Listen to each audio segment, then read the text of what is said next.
अस्सलामुअलैकुम, कैसे हैं जी आप लोग। मैं इस वक्त एक दोस्त के घर पे मौजूद हूँ जहाँ पर कल एक शॉर्ट सर्किट की वजह से आग लगी है। और आग कैसे लगती है वो थोड़ी सी डिटेल आपको बताता हूँ, लेकिन उससे पहले मैं बताऊँ कि यहाँ ये खिड़की है जहाँ से धुएँ निकल रहे थे और इधर उधर लोग बैठे देख रहे थे। किसी ने ये नहीं सोचा कि ये आग लगी होगी। वो लोग अपनी जगह ठीक होंगे कि हो सकता है कि घर में कोई काम कर रहे हैं उसकी वजह से धुआं निकल रहा है।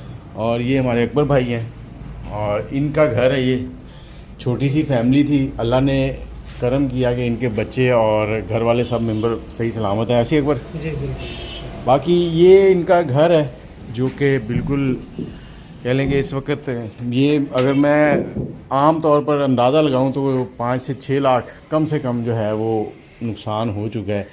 एसी था वो जल गया, ये अलमारियां, इनके अंदर कपड़े थे, जो भी था इवन के सब कुछ वो अगर बच भी गया होगा तो इस हालत में नहीं होगा कि वो इस्तेमाल हो सकता है।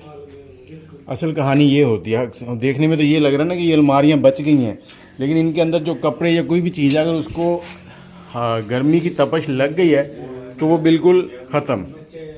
और ये अकबर भाई 88A NR में रहते हैं। अकबर भाई ये आग लगी कैसे है? जी कुछ कह भी नहीं सकते, हम खुद लगे हुए थे अपने काम में नीचे दुकान में। तो सबसे जब आप आए तो सबसे ज़्यादा चीज़ कौन सी जली हुई थी? ये सबसे ज़्यादा यही थी कि ये दरवाज़ा बंद था, दरवाज़ा बंद था और जैसे दरवाज़ा खोले वैसे बैक मारने लग गई, ये धुआं वगैरह, धुआं निकलना शुरू हो गया। उस तरफ से वो शीशे तोड़े, हवा कुछ इसकी आग का, मतलब अंदर कोई बच्चा तो नहीं था ना? नहीं, ये फिर वो बच्चा नहीं था तो फिर मतलब कि कोई बिजली का सर्किट ही शॉर्ट हुआ। शॉर्ट सर्किट का कोई मसला ही बना इस वजह से। ये बिजली का कोई सर्किट, कोई तार एसी की या कोई पंखा या कहीं ना कहीं से कोई स्पार्किंग हुई है जो कि नीचे आया। अब ये देखें, आग की तपश इतनी थी कि ये पंखा ऊपर से जला है, पिघल के टेढ़ा हो गया है, इसके पर टेढ़े हो गए हैं। तो अब अंदाज़ा आप लगा लें कि यहाँ क्या कुछ बीता है इनके ऊपर।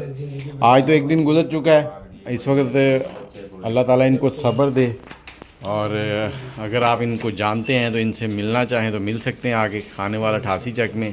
बाकी दुआ कीजिएगा कि पैसा आनी जानी चीज़ होती है जी, अल्लाह ताला और देगा इंशाल्लाह।